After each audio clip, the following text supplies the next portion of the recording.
let's now move on, and we have some breaking inputs coming in at this point in time as the tensions between Israel and Iran escalate. Congress MP Sonia Gandhi has in fact written an op-ed and she has condemned Israel's June 13 military strike on Iranian territory as illegal and a violation of sovereignty. And she has also questioned India's silence on the ongoing hostilities between Israel and Iran. She says it represents not only a diplomatic lapse, but a departure from India's moral and strategic traditions.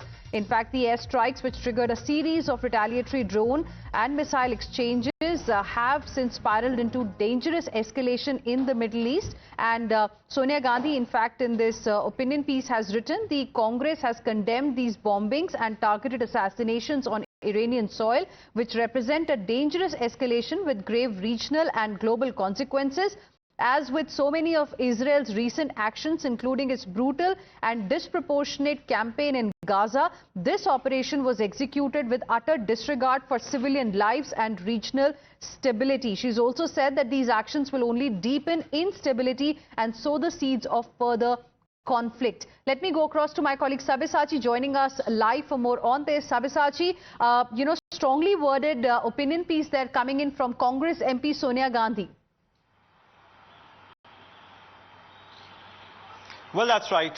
Congress Member of Parliament Sonia Gandhi has written a strong opinion piece on the Iran and Israel conflict. Now, Sonia Gandhi pointed out that the Israel attack on Iran is unlawful. Now, at this particular time, it is very much important for India to raise its voice and make sure that it is heard on the international platform. Now, what Sonia Gandhi hinted that India should call out Israel. Now, Sonia Gandhi in that opinion piece also pointed out that how in the history, time and again, Iran stood with India when it needed support in the international platform. So looking at that, India also should stand with Iran and call out Israel unlawful attack on Iran. Now, this particular opinion piece has been supported by several other Congress leaders like Priyanka Gandhi Vadra, Mallikarjun Kharge, and from very day one itself, the Congress party has been raising its question on the Israel attack on Iran, stating that it is unprovocative attack.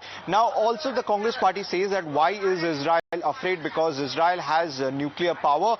So why are they afraid of Iran is the point which the Congress party has been raising time and again. Right, and she's also urged Centre to speak clearly, act responsibly and use every diplomatic channel available to diffuse tensions and promote a return to dialogue in West Asia. Sabyasachi, thank you very much for now for your inputs on this particular story. Now, BJP has hit back at Sonia Gandhi after her, after she wrote this opinion piece slamming the Modi government's silence on Israel-Iran conflict. BJP leader Ajay Alok defended India's position, saying that the country stands for peace. Taking aim at the Congress party, he accused the grand old party of selective outrage. Listen in. We have made ourselves very clear that we are for the peace, and that's why both the nation, both Israel and both Iran, wants India to mediate. This is our power, and we are keeping our national interest supreme, because both are friends and we want the war to end as soon as possible. But it's really saddening that something when happens within our country, something when happens in Murshidabad, something when happens to Hindus in Bangladesh, none of these kind of advices neither comes from Congress nor it is solicited when the advice is given by someone else. So why have double standards? Mrs. Gandhi, we hope you will instill this feeling in your Congress party, and especially to your son and daughter. And with this, we will slip into a very, very short break. We'll be back with lots more. Stay with us.